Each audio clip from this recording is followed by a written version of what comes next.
नमस्कार, बुलेटिन में स्वागत है आपका और मैं हूं आपके साथ जागृति खंतवाल। बुलेटिन की शुरुआत करेंगे इस वक्त की बड़ी खबर के साथ।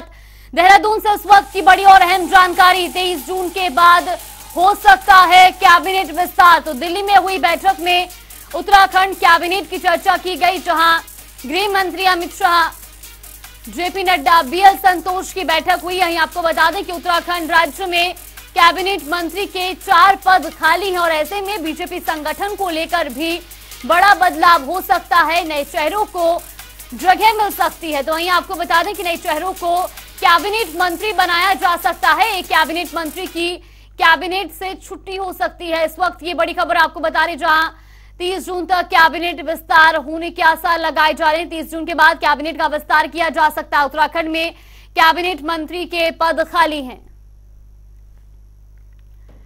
तो इसी खबर पर ज्यादा जानकारी के लिए हमारे सहयोगी नवीन शुक्ला हमारे साथ जुड़ गए। नवीन, सबसे पहले आपसे जानना चाहेंगे, 30 जून के बाद कैबिनेट विस्तार के आसार जताए जा रहे हैं, क्या कुछ पूरी अपडेट मिल रही है? जी जागृति, निश्चित तौर पर कैबिनेट बंटवारे को लेकर लगातार सरगर्मियां तेज होती हुई नजर आ रही थी। कई ऐसे नेता हैं जिनका जो नाम कैबिनेट में आने की संभावना जताई जा रही थी। इसके साथ ही 30 जून के बाद यह कयास लगाई जा रही है कि जो कैबिनेट बंटवारा है उस पर मोहर लग सकती है। जो पार्टी आला कमान है इस पे उन्हें ही मोहर लगाना है। जो लिस्ट है वो जा चुकी है, पार्टी आला कमान के पास जा चुकी है। और एक जानकारी मैं और भी देना चाहूंगा कि कल देर शाम को एक राज्य मंत्री स्तर की लिस्ट जो है वो वायरल हो रही थी। वो सोशल मीडिया पे तमाम जगहों पर वायरल हुई है कि जो करीब 35 लोग हैं उन्हें राज्य मंत्री बनाना है, उसकी लिस्ट वायरल हो रही थी। तो कहीं ना कहीं बीजेपी, जो उत्तराखंड बीजेपी में इसको लेकर सुगबुगाहट भी तेज हो गई थी। हालांकि जो ये लिस्ट है उसे पूरी तरीके से फर्जी माना जा रहा था कि वह लिस्ट उस तरीके की नहीं है। इसके साथ ही बीजेपी ने इस पर अपनी प्रतिक्रिया भी दी है। सोशल मीडिया पे उन्होंने साफ तौर पर लिखा है कि जो ये लिस्ट वायरल हो रही है यह पूरी तरीके से फर्जी बताई जा रही है और जिन्होंने भी यह लिस्ट इसको वायरल किया है उसके खिलाफ भी कार्रवाई होगी।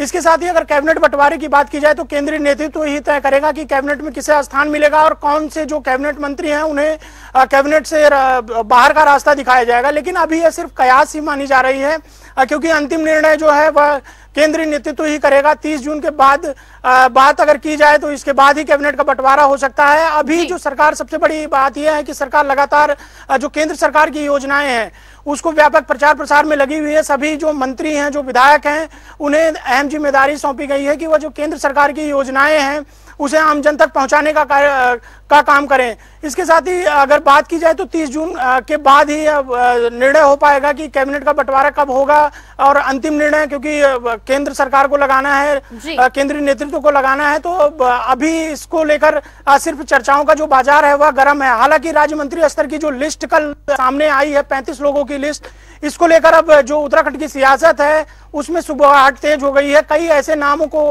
वायरल किया गया जिन्हें राज्य मंत्री का दर्जा देना था। तो यह लिस्ट जो हुई पूरी तरीके से फर्जी थी। और अगर कैबिनेट की बात की जाए तो अंतिम निर्णय जो है वह केंद्र सरकार लेगी, केंद्रीय नेतृत्व लेगा और 30 जून के बाद इसकी संभावना जताई जा रही है कि कैबिनेट विस्तार हो सकता है। जी बिल्कुल नवीन, ये भी जानना चाहेंगे, जिस तरह से आपने बताया कि अंतिम मोहर तो जो है वो केंद्र सरकार की ही होगी, लेकिन फिर भी ये जानना चाहेंगे कि जो 4 मंत्री पद खाली हैं उनमें किनको जगह मिल सकती है? किन नामों की खास तौर पर चर्चा की जा रही है जिन्हें धामी कैबिनेट में जगह मिल सकती है? जी जागृति, निश्चित तौर पर अगर बात की जाए तो तमाम सारे विधायक हैं जो लगातार पार्टी को मजबूत बनाने में लगे हुए हैं। हालांकि बीजेपी एक ऐसी पार्टी है जो अपने निर्णय को 1 से 2 घंटे पहले ही आती है। इससे पहले यह साफ नहीं होती है कि किसे कैबिनेट मंत्री स्तर का दर्जा दिया जाएगा। और सबसे बड़ी बात यह है कि बीजेपी की तरफ से साफ तौर पर यह कहा गया है कि जो भी विधायक हैं, जो कार्यकर्ता हैं, जो पूरी निष्ठा के साथ बीजेपी का काम कर रहे हैं, व्यापक प्रचार प्रसार लगातार बीजेपी से जुड़े हुए हैं, उन्हें ही इस कैबिनेट में दिया जाएगा। लेकिन स्थिति अभी कोई भी क्लियर नहीं किया जा सकता है कि किसके नामों पर लगेगी, कि बीजेपी द्वारा लगातार यह अनुशासन की बात की जाती है और कोई भी चीजें जल्दी से बाहर नहीं आती हैं कि किसके नाम पर कैबिनेट पे मोहर लगेगी और कौन कैबिनेट मंत्री बनेगा। जी बिल्कुल, और जिस तरह से बताया जा रहा है कि आगामी जो चुनाव है उनको लेकर के भी कहीं ना कहीं बीजेपी जो है वो तैयारियों में जुटी हुई है और इसी को लेकर के जल्द से जल्द कैबिनेट विस्तार होने के भी आसार हैं।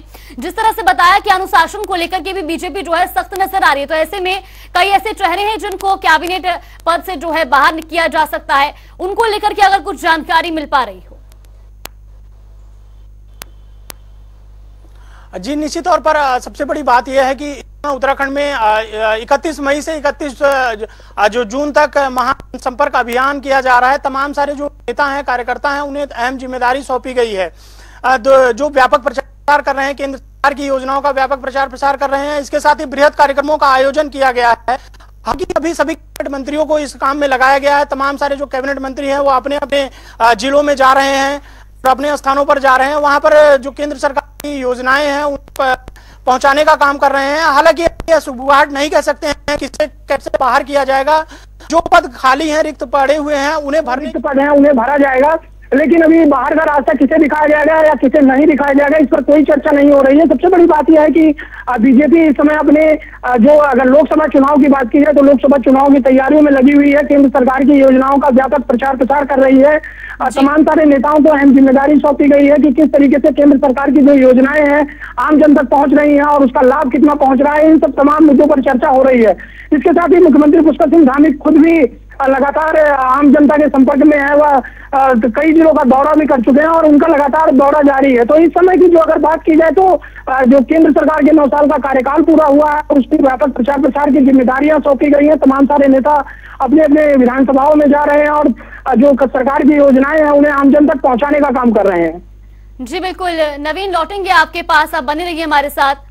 तो वहीं खबरों में आगे बढ़ेंगे जहां उत्तरकाशी में लव जिहाद पर बवाल छिड़ा हुआ है। जिले के पुरोला क्षेत्र में समुदाय विशेष के व्यापारियों की दुकान के बाहर पोस्टर चस्पा होने से दहशत है और उनकी दुकानें बंद है, जबकि समुदाय विशेष के व्यवसायियों का कहना है कि पुरोला में उनका भावनात्मक लगाव रहा है। तो वहीं कांग्रेस पार्टी का कहना है कि प्रदेश में सौहार्द कायम रहना चाहिए, लेकिन उत्तरकाशी में जो माहौल चल रहा है उसका प्रभाव पूरे प्रदेश में देखने को मिल रहा है। पार्टी के वरिष्ठ नेता और पूर्व कैबिनेट मंत्री हीरा सिंह बिष्ट का कहना है कि पीढ़ी दर पीढ़ी यहाँ के लोग हमेशा से सांप्रदायिक सद्भाव बनाते आए हैं और ये बात अपने आप में बिल्कुल सही है, लेकिन कुछ लोग अपनी हल्की राजनीति के लिए लोगों को लड़ाने का काम कर रहे हैं।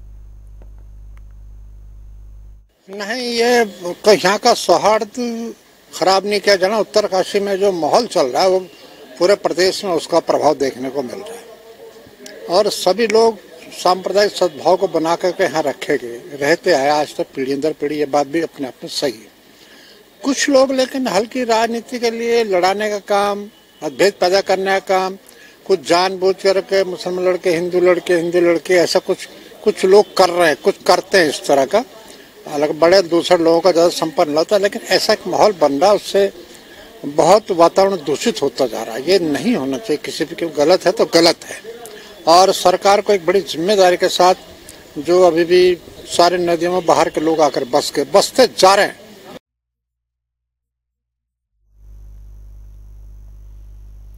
तो वहीं उत्तराखंड की धामी सरकार रोजगार को बढ़ावा देने के लिए लगातार काम कर रही है और अब उत्तराखंड में रोजगार का अवसर तलाश रहे युवाओं को रोजगार को लेकर दूसरे प्रदेशों में नहीं जाना पड़ेगा। बता दें कि सरकार प्रदेश में समय समय पर रोजगार मेले का आयोजन कर रही है। तो वहीं देहरादून में बीजेपी प्रवक्ता हनी पाठक ने बयान देते हुए कहा कि उत्तराखंड सरकार युवाओं को रोजगार देने के लिए लगातार काम कर रही है। उन्होंने कहा कि धामी सरकार ने उत्तराखंड को 2025 तक प्रदेश के अग्रणी राज्यों की श्रेणी में लाने का लक्ष्य रखा है, जो लक्ष्य पूरा होते दिखाई दे रहा है। साथ ही उन्होंने कहा कि प्रदेश में जल्द ही इन्वेस्टर्स समिट होने जा रही है, जिसको लेकर सरकार अपनी तैयारियों में लगी हुई है। इन्वेस्टर समिट होने से प्रदेश में रोजगार को और अधिक बढ़ावा मिलेगा। देखिए, ऐसा है जिस प्रकार से लगातार रोजगार मेले का आयोजन किया जा रहा है, लोगों को रोजगार मेले की तरफ अग्रसित किया जा रहा है, उससे ये साबित हो रहा है कि उत्तराखंड एक 2025 तक अग्रणी राज्य की भूमिका में समायोजित होने वाला है। और दूसरा, जिस प्रकार से सीएम धामी की पहल होती दिखाई दे रही है, उन्होंने एक से एक जो फैसले लिए हैं वो अभूतपूर्व फैसले हैं जो आज तक किसी भी राज्य में नहीं लिए गए हैं। जैसे नकल विरोधी कड़ा कानून ले लीजिए, धर्मांतरण कानून ले लीजिए, और महिलाओं के लिए 30% 36 आरक्षण नौकरी में ले लीजिए। इस प्रकार के कितने ही अनेकों अनेक, और यूनिफॉर्म सिविल कोड अभी जो लागू होने जा रहा है, सबके लिए एक समान कानून लागू होने जा रहा है। तो ये सब चीजों को अगर आप समायोजित करते हैं तो उत्तराखंड 2025 तक निश्चित ही अग्रणी भूमिका में आगे होगा, क्योंकि किसी भी राज्य में इस प्रकार के अब तक के कोई भी कड़े कानून और कोई भी कड़े नियम नहीं आगे आए हैं। तो उत्तराखंड में एक बार फिर मौसम ने करवट ली है। बता दें कि कल देर रात प्रदेश के कई हिस्सों में तेज बारिश हुई, तो वहीं मौसम विभाग ने आज उत्तरकाशी, रुद्रप्रयाग, चमोली में भी बारिश की आशंका जताई है। इसके साथ ही आज बागेश्वर, अल्मोड़ा और पिथौरागढ़ में भी बारिश हो सकती है। तो उत्तराखंड में एक बार फिर से मौसम करवट लेता हुआ नजर आ रहा है। 6 जिलों में आज बारिश के आसार जताए जा रहे हैं। तो वहीं उत्तराखंड में मौसम विभाग ने पूर्वानुमान जारी किया है, जिसके बाद 6 जिलों में आज भी बारिश की आशंका जताई जा रही है। तो वहीं इसी खबर पर ज्यादा जानकारी के लिए हमारे सहयोगी नवीन शुक्ला हमारे साथ बने हुए। नवीन, सबसे पहले आपसे जानना चाहेंगे, मौसम विभाग ने एक बार फिर से अलर्ट जारी किया है, किन किन जिलों के लिए अलर्ट जारी किया गया है? जी, निश्चित तौर पर एक बार फिर से उत्तराखंड का जो मौसम का मिजाज है वो बदल रहा है। अगर बात करें मौसम विभाग, तो लगातार समय समय पर मौसम विभाग अपनी एडवाइजरी जारी करता है। पहाड़ी के जिलों में मौसम विभाग ने अलर्ट जारी किया है कि वहां पर तेज बारिश हो सकती है। इसके साथ ही बताना चाहूंगा कि लगातार राजधानी देहरादून की बात करें तो देर शाम भी बारिश हुई थी। इसके साथ ही अगर पहाड़ी जिलों की बात करें तो वहां पर भी बारिश चल रही है, और मौसम विभाग अपनी एडवाइजरी के रूप में अभी जारी किया है उन्होंने कि पहाड़ी जो जिले हैं वहां पर बारिश की संभावना है। इसके साथ ही बताना चाहूंगा कि उत्तराखंड में चारधाम यात्रा भी चल रही है, तो इसको लेकर भी मौसम विभाग समय समय पर एडवाइजरी जारी करता है। वह यात्रियों को भी साफ तौर पर निर्देशित करता है कि जो भी यात्री उत्तराखंड आ रहे हैं वह मौसम का मिजाज देखते हुए ही अपनी यात्रा को करें। इसके साथ ही चारधाम की यात्रा की व्यवस्था भी दुरुस्त करने का काम किया जा रहा है। लेकिन सबसे बड़ी बात यह होती है कि चारधाम यात्रा में मौसम का एक सबसे बड़ा अनुमान जो लगाया जाता है, जो तीर्थयात्री हैं, जो यात्री हैं, उन्हें मौसम विभाग समय समय पर एडवाइजरी जारी करता है। इसके साथ ही अगर पहाड़ी जिलों की बात की जाए तो लगातार देर शाम से ही पहाड़ी जिलों में भी बारिश हो रही थी, और मौसम विभाग द्वारा इसकी एडवाइजरी भी जारी की गई थी। जी बिल्कुल नवीन, बहुत बहुत धन्यवाद आपका हमारे साथ जुड़ने के लिए और तमाम जानकारी हम तक पहुंचाने के लिए। तो 6 जिलों में आज भी बारिश की आशंका जताई गई है। तो वहीं आपको बता दें कि उत्तराखंड में जहां एक बार फिर से मौसम करवट लेता हुआ नजर आ रहा है। केंद्र सरकार के 9 साल का कार्यकाल पूरा हो चुका है। केंद्र सरकार की योजनाओं को आमजन तक पहुंचाने के लिए बीजेपी लगातार महाजनसंपर्क अभियान चला रही है। अभियान की शुरुआत राजधानी देहरादून में 31 मई को हो चुकी है, और यह अभियान 31 जून तक पूरे प्रदेश भर में चलाया जाएगा। इस दौरान प्रदेश प्रवक्ता वीरेंद्र बिष्ट ने कहा कि केंद्र सरकार के 9 साल का कार्यकाल पूरा हो चुका है। आम जनता के हितों के लिए केंद्र सरकार कई योजनाएं चला रही है। इसके व्यापक प्रचार प्रसार के लिए सभी मंत्रियों, नेताओं और पदाधिकारियों को जिम्मेदारी सौंपी गई है। प्रदेश भर में सभी पदाधिकारी जनता से जुड़ने का काम कर रहे हैं। तो वहीं उन्होंने लोकसभा चुनाव में प्रत्याशियों के चयन प्रक्रिया पर जवाब देते हुए कहा कि प्रत्याशियों के चयन की जिम्मेदारी केंद्रीय नेतृत्व के पास होती है। भारतीय जनता पार्टी अपने कार्यकर्ताओं के बदौलत, अपने कार्यकर्ताओं के संपर्क, प्रवास, कार्यक्रम और अपनी प्रदेश और केंद्र की जो योजनाएं हैं कल्याणकारी, उन योजनाओं को जन जन तक पहुंचाने का काम निरंतर भारतीय जनता पार्टी करती रहती है। और भारतीय जनता पार्टी हमेशा जनता के बीच में रहती है। भारतीय जनता पार्टी राज्य में सबसे बड़े राजनीतिक दल के रूप में है, विश्व में सबसे बड़े राजनीतिक दल के रूप में है। तो वहीं देहरादून में डांस करते बाइक चलाना महिला को भारी पड़ गया। सोशल मीडिया पर रायपुर क्षेत्र के अंतर्गत सौड़ा सरोली थाना रोड पर डांस करते बाइक चलाते हुए महिला का वीडियो वायरल हो रहा है। तो वहीं पुलिस को भनक लगते ही पुलिस ने सोशल मीडिया सेल को तुरंत कार्रवाई करने के निर्देश दिए। सोशल मीडिया सेल ने कार्रवाई करते हुए बाइक मालिक का चालान किया। बता दें कि यातायात पुलिस विगत साल से ऐसे वाहनों के विरुद्ध में लगातार कार्रवाई कर रही है।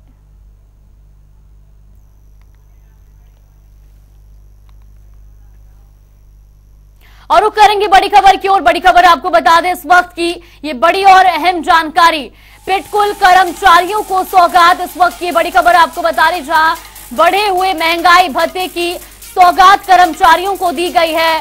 पिटकुल एमडी से ये स्वीकृति मिली है। तो वहीं आपको बता दें कि महंगाई भत्ता अनुमान्य करने के आदेश जारी किए गए हैं।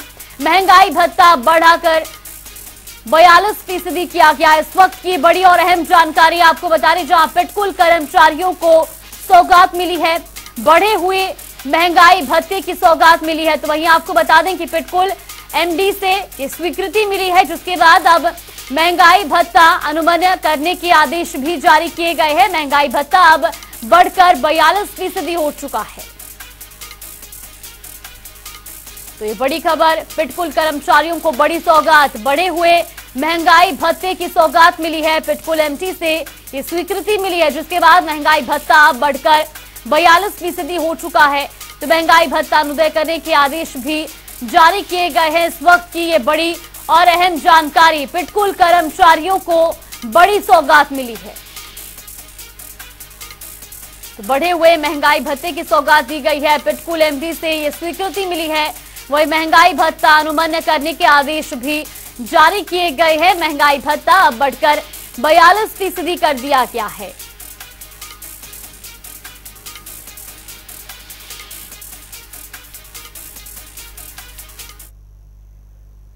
वहीं रुड़की में भारतीय किसान यूनियन रोड के अध्यक्ष चौधरी पदम सिंह के नेतृत्व में ऊर्जा निगम के कार्यालय का घेराव किया गया। इस दौरान सैकड़ों की संख्या में किसानों की मौजूद रहे। वहीं आपको बता दें कि भारतीय किसान यूनियन रोड के राष्ट्रीय अध्यक्ष पदम सिंह रोड ने कहा कि ऊर्जा निगम किसानों का बड़े पैमाने पर शोषण कर रहा है।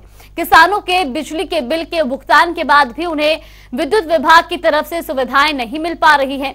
इस बारे में कई बार विभाग को शिकायत भी की गई, पर बावजूद इसके कई बार निगम की तरफ से कोई कार्रवाई नहीं की गई। इस मौके पर भारतीय किसान यूनियन रोड के जिला अध्यक्ष सचिन टोडा भी मौजूद रहे। उन्होंने कहा कि विभाग को चेतावनी देते हुए कहा कि अगर 15 जून तक मांगे नहीं मानी गई तो 16 जून से डीजीएम कार्यालय पर किसानों की तरफ से अनिश्चितकालीन धरना किया जाएगा।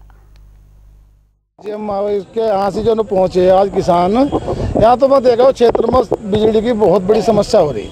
कहीं तो तार लटक रहे, कहीं खंभे टूट गए, कहीं ट्रांसफार्मर फूक गए। एक छापे के नाम पर जो लूट हो रही, इसके बारे में विशेष करके हमने कहा इनके एसडीओ खुद को। तो वही हल्द्वानी में आवारा जानवरों का आतंक लगातार बढ़ता जा रहा है, जिसकी चपेट में आकर लोगों को अपनी जान से हाथ धोना पड़ रहा है। इसके बावजूद प्रशासन की ओर से मामले में कोई ठोस कदम नहीं उठाया गया।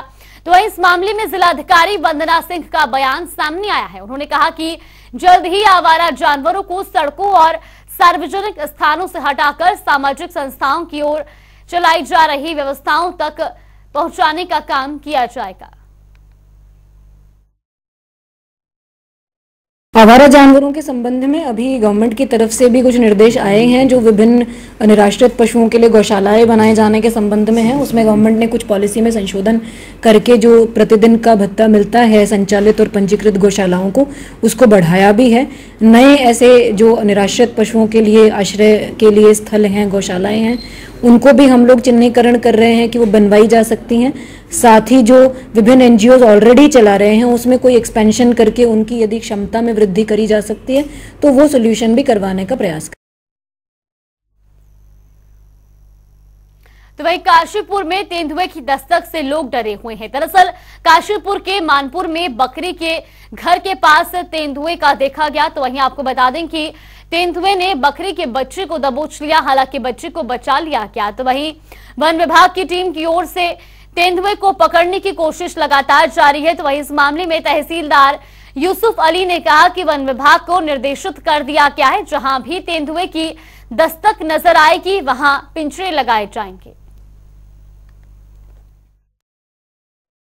देखिए, शुक्रवार की रात्रि में लगभग 8 सवा 8 के बीच की बात है। तो कुछ व्यक्तियों द्वारा बताया गया कि मंदिर के उत्तर की ओर जो है वहाँ पे एक तेंदुआ देखा गया है। तो बाहर आके कुछ लोगों को द्वारा देखा गया तो वाकई में वो झाड़ियों में तेंदुआ वहाँ दिखाई दिया। और काफ़ी लोगों ने, मंदिर में आने वाले श्रद्धालुओं ने, काफ़ी लोगों ने उस तेंदुए को वहाँ पे देखा। तो लगभग वहाँ पे 1 से 1.5 घंटा वहाँ दिखता रहा झाड़ियों में, जिससे यहाँ के आने वाले श्रद्धालुओं में और यात्रियों में काफ़ी जो है भय व्याप्त है। तो थोड़ा प्रशासन से ये अनुरोध किया जाएगा कि यहाँ क्योंकि भक्तों का आना जाना की आवाजाही काफ़ी रहती है, तो उसी को दृष्टिगत रखते हुए यहाँ सुरक्षा व्यवस्था के इंतजाम कराए जाए। तो आज टीम आई है, क्या इन्होंने निरीक्षण किया? देखिए, आज टीम द्वारा यहाँ सर्वे किया जा रहा है और सर्वे द्वारा करके जो है देख रहे हैं, सर्वे चल रहा है अभी, उसके उपरांत ही जो है यहाँ पे वो कुछ निष्कर्ष निकलेगा। ये अभी 2-3 दिन पहले भी यहाँ चैती टीले पे जो निवास करते हैं उनके द्वारा भी शिकायत की गई थी कि यहाँ पे जो है तेंदुआ घूम रहा और उसके साथ 2 बच्चे भी हैं। तो आज उसी के उसमें हम चैती में अभी इधर भी आए हैं और अभी वन विभाग की टीम भी आने वाली है। तो इनके द्वारा बताया गया है कि सामने जो बाग है उसमें शायद हो सकता है, तो उसी के उसमें जो है आज उसका देख रहे हैं और कोशिश करेंगे कि यहाँ भी पिंजरा लगे। तो क्या निर्देशित है, आपने क्या निर्देश दिए हैं कि चीता पकड़ने के लिए क्या पिंजरे लगाए जाएंगे, क्या करा जाएगा? हाँ, वन विभाग की टीम को जो है आदेशित कर दिया गया है कि जहाँ दिखाई देता है वहाँ पिंजरा लगाएं। चलिए, बुलेटिन में फिलहाल के लिए बस इतना ही। आप बने रहिए हमारे साथ। नमस्कार।